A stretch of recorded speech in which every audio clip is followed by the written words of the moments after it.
உடம்புக்குள்ள இன்னொரு ஆள் இருக்க மாதிரி எனக்கு தெரிஞ்சுக்கிட்டே இருக்கு. இன்னொரு ஆள்னா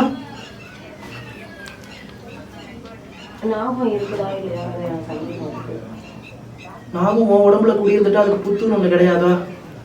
உடம்புல பூந்த மாதிரி கனவு வந்துச்சு. பூந்த இடத்துலயே 2 மச்சம் உருவாயிருக்கு. குழந்தை, அதாவது நீ மொட்டை தலைக்கு முழங்காலுக்கும் முடிச்சு போற. சொப்பனத்துல காமிச்சது எல்லாம் சொப்பனமே தவிர அது நிஜ வாழ்க்கையில சாத்தியமாகாது. நான் சொல்ற சுச்சம் புரிஞ்சுதா?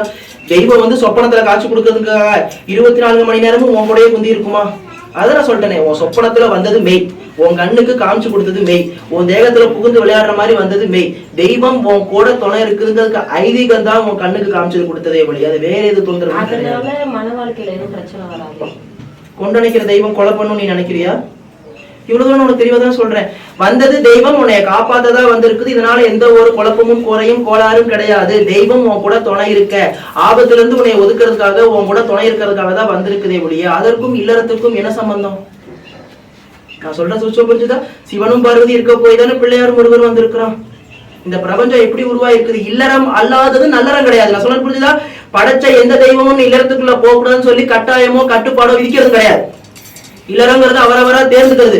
இல்லறம் பிடிச்சவன் இல்லறத்தை நல்லறமா வாழ்றான், இல்லறம் பிடிக்காதவன் தெய்வத்து மேல பழிய போறான். இல்லறங்கிறது அவனவன் தேர்ந்தெடுக்கிறதே ஒழிய எந்த தெய்வமும் தடையா நிக்கிறது கிடையாது. உனக்கு பூரண சம்மதம், ஏதோ ஒரு குறையும் உள்ள உடைய இன்னரம் நல்லறமாகும். வேற என்ன வர வேண்டும்? தாய் உனக்கு என்னைக்கு பக்கவளமா இருப்ப எழுது. உன் எல்லையில குந்தி இருக்கிற பாம்பாளம்மன் கோயிலுக்கு போயிட்டு வா. நான் சொல்லணும் புரிஞ்சுதா? பாட்டு வச்சுதான் இருக்கேன். ஆனா என் உடம்புல இருந்து வெளியே போடுற மாதிரி இன்ன வரைக்கும் 6-7 வருஷம் ஆகுது, கனவே வரல. ஏன் வெளியில போகணும்? 30 வயசு ஆகுது, அதனாலதான் திருமணம் நடக்கவே மாட்டேங்குதுன்னு எல்லாரும் சொல்றாங்க. நான் இப்பவும் அதான் சொல்றேன். தெய்வம் வந்தது உன்னை காப்பாத்துறதுக்கு. காப்பாத்த வந்த தெய்வத்தை நீ வெளியில போன சொல்ற மாதிரி இருக்கு. நீ மொட்டை தலைக்கும் முழங்காலுக்கும் முடிச்சு போடாது. தெய்வம் வந்து குந்தி இருக்கிறது உன்னை காப்பாத்ததான். என்னையும் ஒவ்வொரு இடத்துல கூட்டி போய் இதை ஒதுக்கினாதான் உனக்கு கல்யாணம் ஆகும், இதை ஒதுக்கிடு, ஒதுக்கினாதான் கல்யாணம் ஆகும் அப்படின்னு சொல்றேன். எப்படி ஒதுக்க போற?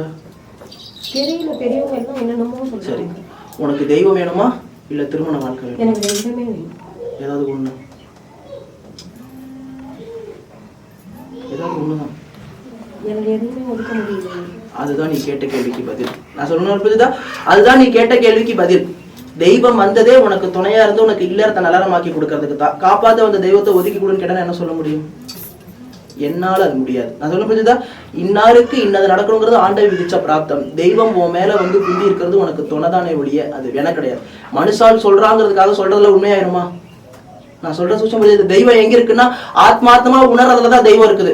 இந்த இடத்தை சுத்தி எங்கும் காத்து வியாபிச்சிருக்கு. அந்த காத்து உனக்கு நல்ல காமிக்க முடியுமா? கையில நான் நெருப்பை கொடுத்துட்டேன். அந்த நெருப்பை வச்சு நீ உன் வீட்டு வாசல்ல விளக்கேத்துறதும் இல்ல உன் வீட்டையே கொளுத்துறதும் உன் கையில இருக்கு. நல்லதே நடக்கும். பாம்பா